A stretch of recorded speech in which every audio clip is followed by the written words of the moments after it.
Hello everyone, good morning. This is Momta Verma and I welcome all of you at my class that is literary exam. So we were continuously doing the series of literary theory. So last classes we did the postmodernism and we have completed three critics and their work and the concept they have given in their work. So today I am going to start Frederick Jameson, who remains only the last critic which belongs to the postmodernism. So let's begin. Frederick Jameson's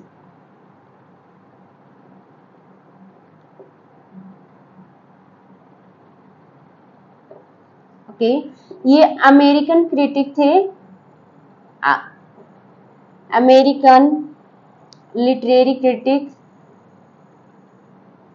okay, so Frederick Jameson के जो important work हैं पहले उनको देख लेते हैं। First है post modernism और the cultural logic of late capitalism, which was published in 1991. Second है political unconscious, okay, which was published in 1981. And last है American Marxist,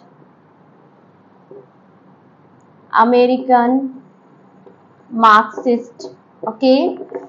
सो इसका पब्लिकेशन देख लेना भाई। पब्लिकेशन जो थियोरी जिस वर्क से दी है, जैसे कॉन्सेप्ट जिस वर्क से फ्रेडरिक जेम्सन ने दिए हैं या किसी भी क्रिटिक ने दिए हैं, तो उसका publication you can remind. Otherwise ये जो पब्लिकेशन है वो इतना इम्पोर्टेंस नहीं रखते, ठीक है। वो ज्यादा इम्पोर्टेंट कोई फेमस वर्क है उसका पब्लिकेशन आप ध्यान में रख सकते हो।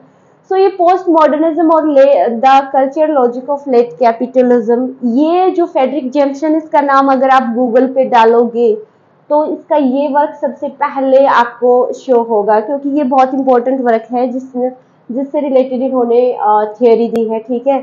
सेकंड है पॉलिटिकल अनकॉन्शियसनेस एंड थर्ड है अमेरिकन मार्क्सिस्ट। तो इनका आपको टाइटल ध्यान में रखते हैं क्योंकि मैच द फॉलोइंग में वो पूछ लेते हैं। तो ज्यादा नहीं है, 3 वर्क ही है। तो इस वर्क में जो पॉलिटिकल पोस्ट मॉडर्निज्म है, इसने जो कैपिटलिज्म है, ठीक है, कैपिटलिज्म उसको 3 फेजेस में डिवाइडेड किया है, 3 phases, okay. So first phase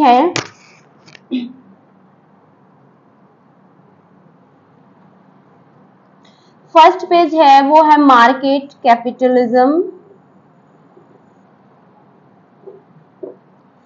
second phase है वो है मोनोपोली एंड थर्ड पेज है उसका वो है पोस्ट लेट कैपिटलिज्म।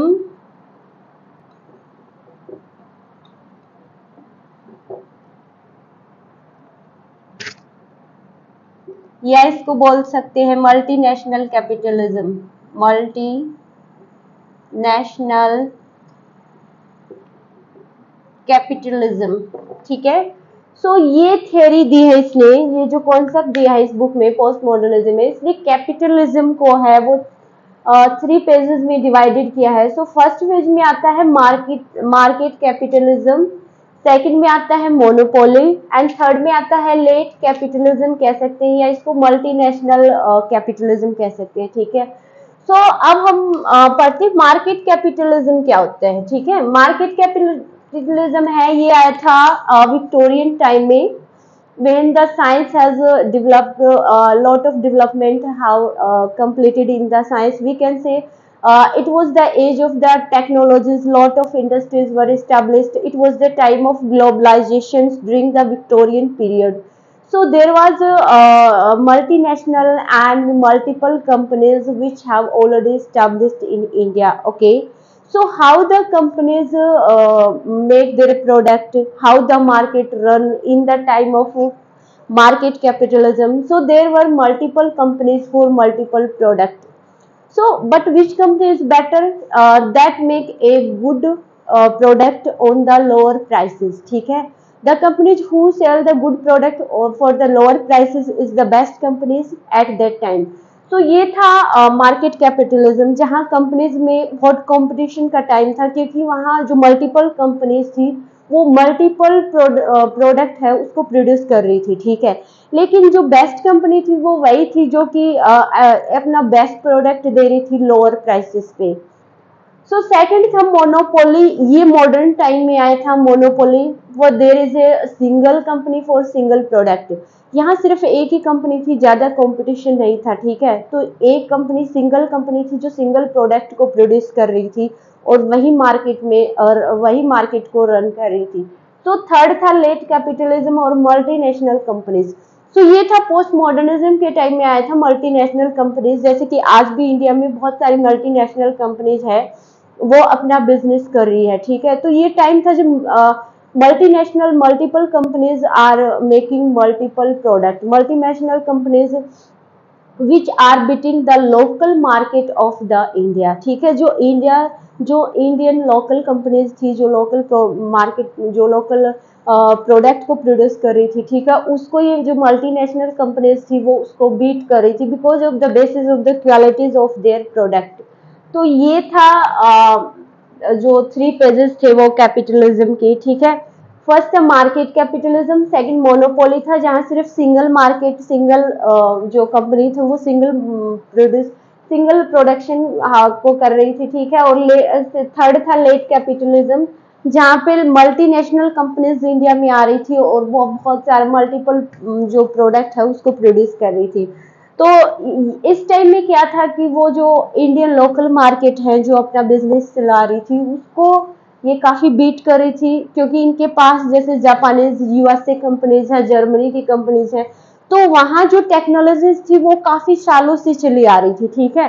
तो उनके जो प्रोडक्ट था वहाँ वो क्वालिटी तो थी, साथ में उसका जो पैकिंग है, उसका जो डेकोरेशन पेपर था, जो बाहर का जो कवर होता है उसका डेकोरेशन, उसमें जो शो ऑफ या मार्केटिंग पे वो लोग ज्यादा खर्च करते थे, ठीक है. अपने प्रोडक्ट की मार्केटिंग जो करते थे उस पे, उस दिखावे पे ज्यादा खर्च करते थे ताकि लोग अट्रैक्ट हो सके उनके प्रोडक्शन की तरफ, ठीक है.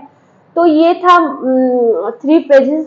तो फ्रेडरिक जेमसन को मेनली ये जो पोस्ट मॉडर्निज्म वर्क है ये इसका बहुत ज्यादा इंपॉर्टेंट है और एग्जाम में एक बार पूछा गया है कि who belongs to late capitalism, which critics belong to late capitalism.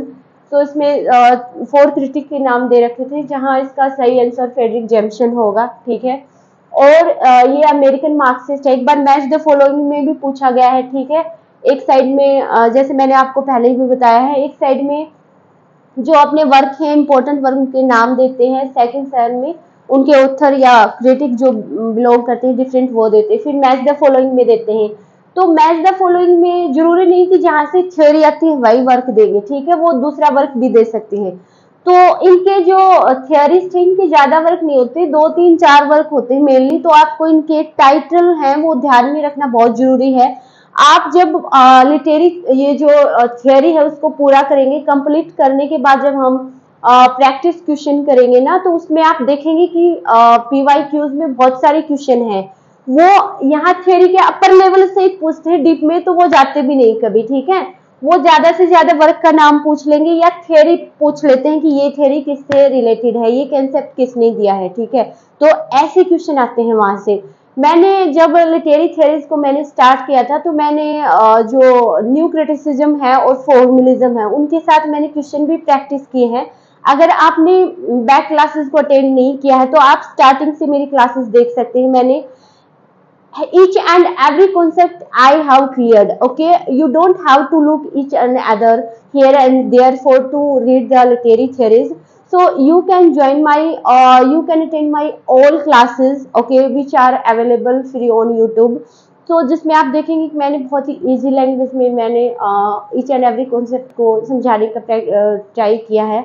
अगर आपको मेरी क्लासेस अच्छी लगी, अगर आपको वीडियोज अच्छी लग रही है तो कमेंट करना मत भूलिएगा, ठीक है.